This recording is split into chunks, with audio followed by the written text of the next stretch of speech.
If ever there was a perfect example of Hollywood's ability to take a great concept and slowly run it into the ground with endless cash grab sequels, it's got to be Jurassic Park. The original movie was an all-time classic of modern cinema, seamlessly blended together a compelling script full of action, intrigue and wonder, a great cast of characters who actually made smart decisions and acted like real human beings, cutting-edge visuals, and a story that dealt with thought-provoking ideas like the power and danger of science gone wrong, man's attempts to play God, and nature's ability to fight back. It was one of the first movies that I ever saw in the cinema, and probably the only film I went back to rewatch multiple times. I say all this because if you ever want to experience the kind of cinematic whiplash that'll leave you paralysed from the neck down, then watch the original Jurassic Park right before going to see Jurassic World Afterbirth, a movie that I can best describe as anti-storytelling. That is one big pile of shit. Driven by a paper-thin and completely nonsensical plot that takes forever to get going and eventually peters out into the most anticlimactic ending imaginable, a bloated cast of characters with no discernible personalities and nothing even resembling brains or common sense, played by actors who seem to have no idea why they're even in the movie, it's really nothing but a series of goofy, boring, and disappointingly bloodless action scenes that mean nothing, accomplish nothing, and made me feel, well, nothing. Let's get the plot summary over with quickly so that Universal Studios can hit me with yet another frivolous copyright claim that takes a month to resolve. Seriously, if I ever find the guy at your studio who keeps doing this, I will personally go to his house and shit in places that will leave him confused for the rest of his life. Fucking believe that, shitheads. Anyway, so the movie stars an affable-looking Scarlett Johansson as tough mercenary lady who gets recruited by shady corporate guy to lead an off-the-books mission to Monster Dinosaur Island, which is deep inside a quarantine zone, to recover genetic material they can use to create a new wonder drug to treat human heart disease, because dinosaurs apparently don't suffer from heart disease. No shit. You know why? Because dinosaurs don't sit on their fat arses all day staring at computer screens while shoveling chemical-laden crap down their fleshy gullets. He's out of line, but he's right. Anyway, I digress. To help with the DNA extraction, they're bringing along Science Man, who's an expert in dinosaurs but has never actually seen one in the wilds. Oh yeah, and they charter a boat owned by generic sidekick guy to get them ashore. Things are going just great until they get a distress call from diverse modern family whose sailboat got attacked by water dinosaur. What the fuck were they doing inside the quarantine zone? How did they even manage to get in there without being spotted? What father in his right mind would knowingly take his children into such a dangerous place for no apparent reason? Just don't think about it too much. So they rescue diverse modern family, but oh no, then they get attacked by the water dinosaurs, which forces them to drive their boat directly onto the rocks and wreck it. Fuck it, just go with it. And for some reason, diverse modern family all jump overboard and get separated from the others for the rest of the movie. But tough mercenary lady's not about to give up yet and decides to stick to the plan and recover the DNA, then get themselves onto a rescue chopper that will pick them up in 24 hours. Wait, if they have access to a helicopter, why didn't they just use that to get to the island instead?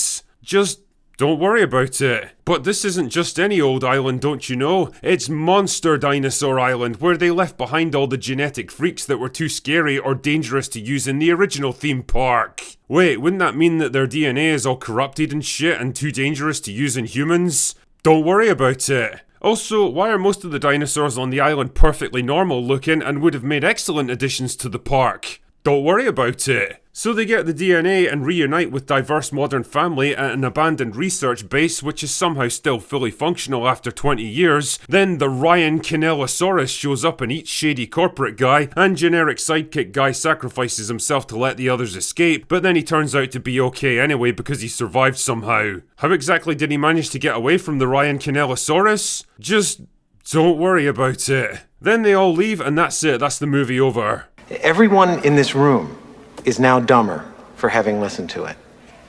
I award you no points, and may God have mercy on your soul. You know, my first thought when the credits rolled was, what the fuck was the point in this film? I mean, it's basically a bunch of people I don't care about going to a place I'm not particularly interested in to do a thing that doesn't really matter anyway. Then there's all the abandoned plot threads that are introduced but go absolutely nowhere, like the ancient ruins in the cliffside, or the crashed chopper from a previous expedition, or the traumatic backstory for tough mercenary lady. It's like the studio came up with the plot by doing a single brainstorming session, taking the first pitch that someone spitballed together and just ran with it. And before anyone jumps in with the old, it's a Jurassic Park movie, drinker, it's not supposed to be smart argument, fine, I can handle a dumb thrill ride if that's what these movies have devolved into now, but I at least expect it to make some kind of fucking sense. And that's the thing, this movie doesn't. The plot relies on the most insane contrivances and coincidences just to hold it together. Like, oh my goodness, isn't it convenient that diverse modern family and tough mercenary girl just happened to arrive at the same place at the same time for the finale? Or how literally the entire movie is predicated on a Snickers wrapper getting sucked into a fucking air vent. I'm not kidding, by the way, that's literally what kicks off the entire events of this film.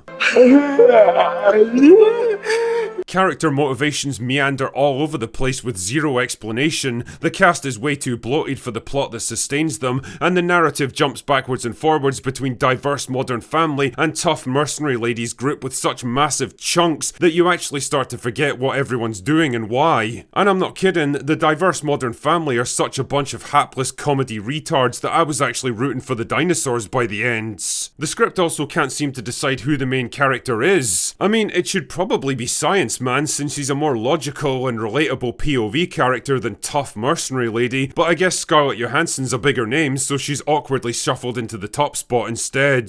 The problem though is the script can't seem to decide what kind of character she even is. Is she a cold-hearted killer who's just out for money, a quippy and light-hearted hero with a flirtatious side, or a troubled ex-soldier with a dark past? I don't fucking know. The script tries to make her a bit of everything and it's just as tonally diluted as you might think. Scarlett Johansson struggles through the movie with the faintly baffled smile of a star who can't wait to cash that paycheck and get the fuck out of there. And quite frankly, I don't blame her. Generic sidekick guy is a perfect example of how to waste a really good actor. Mahershala Ali is a talent just waiting to be used, but the movie gives him nothing to do. He's just kind of there, functionally identical to tough mercenary lady, with the same backstory and personality, and eating up a lot of character beats that should have gone to her instead.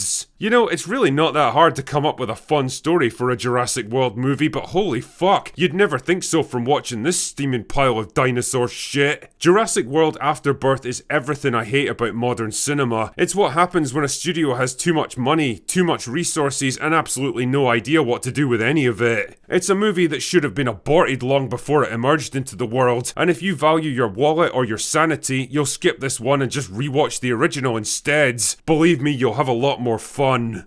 Anyway, that's all I've got for today. Go away now.